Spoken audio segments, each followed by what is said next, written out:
কুড়িগ্রামের ফুলবাড়ীতে সৈয়দ শামসুল হক শিশু সাহিত্য পুরস্কার ২০২৪-এর বিজয়ী লেখকের হাতে পুরস্কার প্রদান করা হয়েছে।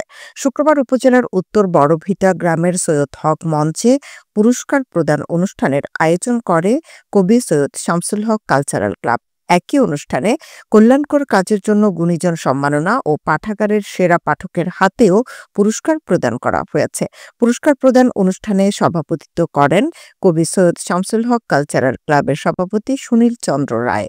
অনুষ্ঠানের সম্মানীয় অতিথি ছিলেন গবেষক, সম্পাদক ও অবসরপ্রাপ্ত শিক্ষক ডক্টর শাশ্বত ভট্টাচার্য এবং জগন্নাথ বিশ্ববিদ্যালয়ের শিক্ষক, লেখক ও গবেষক ডক্টর আব্দুল হালিম প্রামাণিক সম্রাট। সম্মানীয় অতিথিবৃন্দ সৈয়দ শামসুল হক শিশু সাহিত্য পুরস্কার ২০২৪-এর বিজয়ী লেখক, গুণীজন ও পাঠাগারের শ্রেষ্ঠ পাঠকের হাতে পুরস্কার তুলে দেন।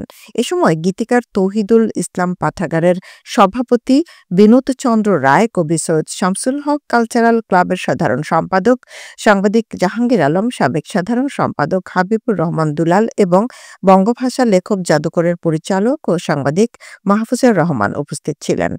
বিজ্ঞ বিচারক মণ্ডলীর ফলাফলের ভিত্তিতে এবারের সৈয়দ শামসুল হক শিশু সাহিত্য পুরস্কার ২০২৪ যৌথভাবে বিজয়ী হয়েছেন।